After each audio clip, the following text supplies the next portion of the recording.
So I started this thing back up. Today's my 18th day of posting in a row. I started on New Year's Eve. And one of the things that I've been saying all along is that I really didn't want to be overtly political on this. I've done that in the past, and we found ourselves uh, at that time in the middle of COVID and Epstein conspiracies and all that kind of stuff. And I found myself during that period of time really chasing ideas. And pardon my sinuses, I've still got a cold that's been going on for far too long. But I found myself chasing reactions from people, specifically on YouTube, and figuring out what the algorithm was doing to actually send things my way. And I find that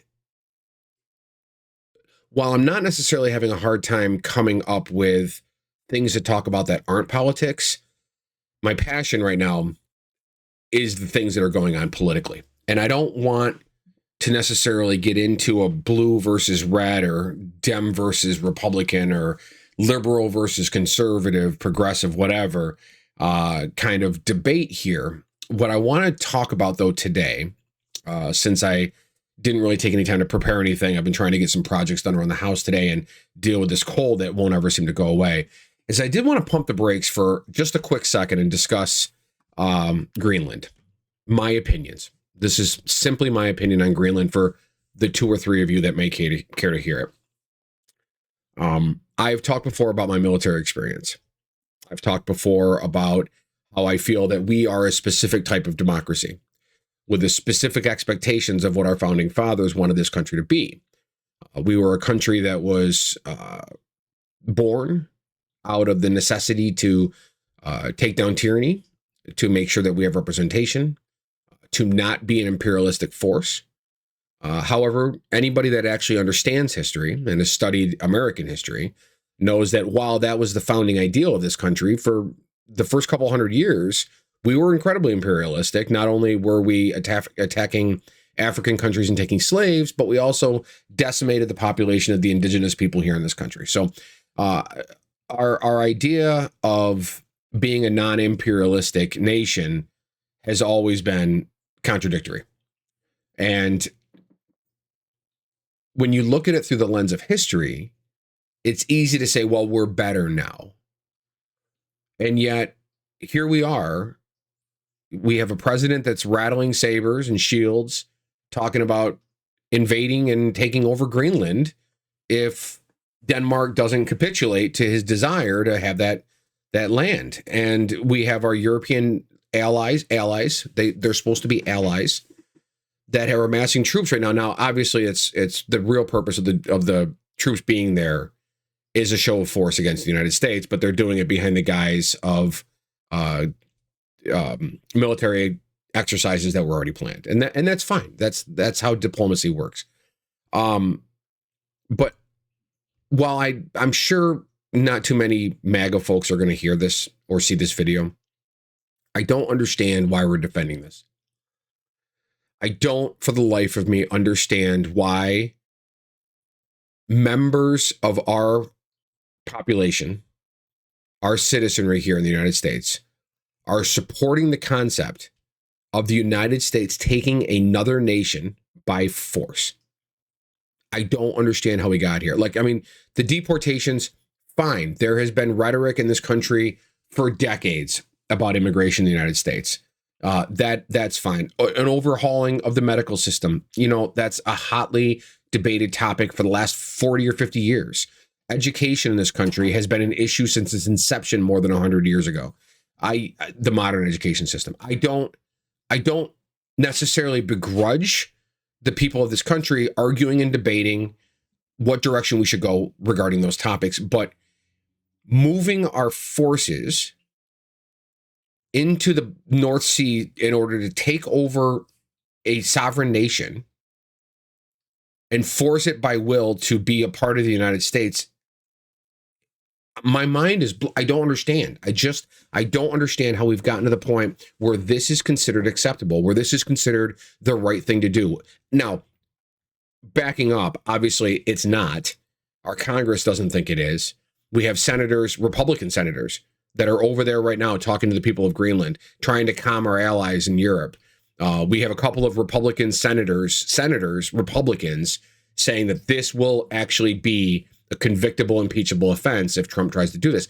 But that doesn't stop the damage that's being done on the world stage to how the rest of the world views us.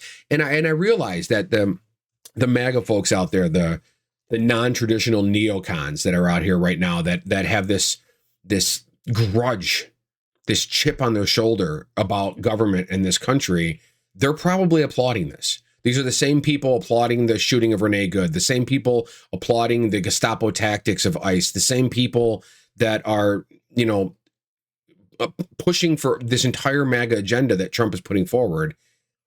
Well, Stephen Miller, let's be honest, Trump is not the mastermind behind all this, but it just blows my mind. I can wrap my head around the anger following COVID and following George Floyd and Black Lives Matter and following, how decrepit Biden looked near the end of his presidency and having Kamala Harris as a candidate forced down their throats. Like all of those things, right? It's justified hostility. It's understandable anger.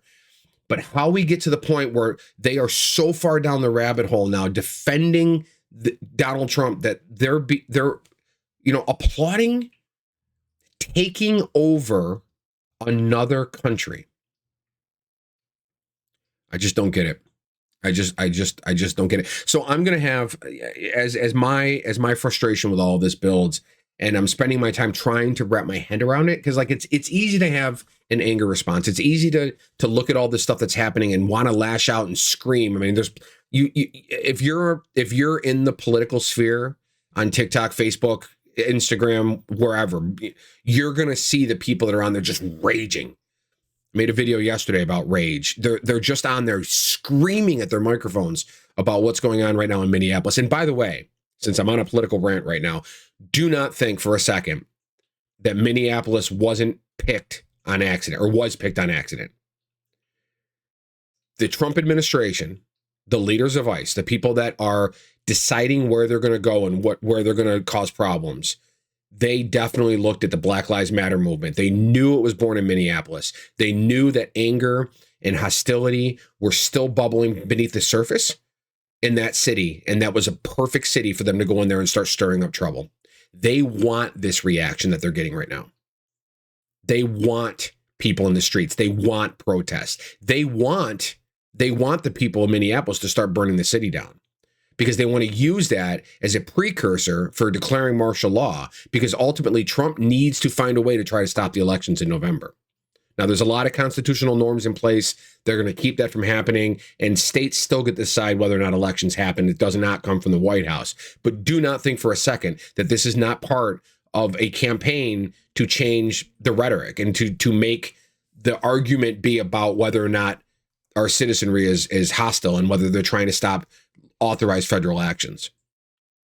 This is why a judge yesterday said that the ICE agents have to stop harassing peaceful protesters. They can't be smoke bombing them and firing rubber bullets at them, which they've been doing en masse.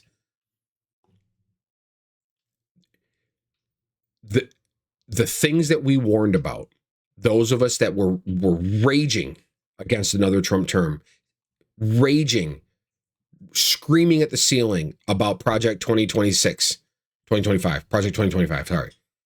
Screaming at the ceiling about that. And you all said that we were out of our minds. It's all happening. This is not normal politics. And I've had a hard time not talking about it. I'm really struggling not making these videos about that, but there's going to come a point where I can't help myself. There's too much happening every single day to not talk about it. But what I want to try to do here is I want to talk about it in a logical sense, a philosophical sense. I don't want to come on here and just scream about it, but like, if you find this video, if you are a Trump supporter, and I mean really believe in what he's doing, I don't want to see some comment, but please comment. I don't want to see some comment about, oh, Biden this and how many people did Obama deport. Those questions don't matter. I'm not sitting here saying, let everybody stay. This is a question about tactics. It's a question about whether they're using fear as a weapon. It's a question about whether or not civil rights are being eroded. It's a question about what we're letting an administration get away with unilaterally. We have checks and balances in this country for a reason. Why? Defend why Donald Trump is forcing Congress to sit by the side. Explain why he's doing whatever he feels like. And he's losing almost every court battle about what he's doing, because what he's doing is illegal. And I want to know why people are defending it. I know why you're angry. I don't need you to explain why you're angry. I think I understand that. I grew up blue collar. Most of my family and friends are still rural farm workers, factory workers, laborers, right? I talk to them. I understand what's going on. I understand where the anger comes from. What I don't understand is why you still support it when it's so clearly everything this country is against, everything that we have historically stood in opposition to. And yet we're becoming the very thing that we've always vilified, right out in the open. I would love some comments below. I would absolutely love them. And in addition, I'm going to start working over the course of the next week or so on some slight changes to the format that I'm doing here. I do not expect this channel or any of these social media channels to take off right away. I know this is going to be a long slog trying to build up viewership, but it helps if you can subscribe. It helps if you can like my video. There's a few of you, mostly my friends and family, that are being very loyal and clicking the button to like every video I post, and I appreciate that more than you could possibly imagine. But share it with your friends as well. And if you're finding me for the first time, make sure to hit that like button and subscribe. If you're finding me on TikTok, follow. If you're like the video, share the video, repost it, whatever works. I'm going to try to build this up. Like I said before, when I find time, got a million things going on, but when I find time to start doing some intro, cuts and some logo stuff and an end cap video, and what I'm probably going to do is start doing more shorts on YouTube and doing shorter videos on TikToks, and maybe have different content on different channels going forward. I'm also considering doing a long form video on the weekends on the YouTube channel that I might dice up into cuts for the TikTok channel throughout the week. There's a lot of social media, especially political influencers, that are doing that. I think it works for philosophy as well. So I'm going to try some different things here as I start to get, calmer and settled into this everyday posting. But 18 days strong. I have no problem getting on here and vamping. I've tried a couple of times with some scripted stuff, and I didn't really quite like the feel of that. I like just going on here and talking. I really do prefer this. So let me know what you think. Again, comments, likes, shares, subscribes, all that great stuff. I'm Christopher Hess. Thank you again for watching every day. I really appreciate those of you that are, and I will see you I will see you again tomorrow with another video. Thanks for watching. Bye.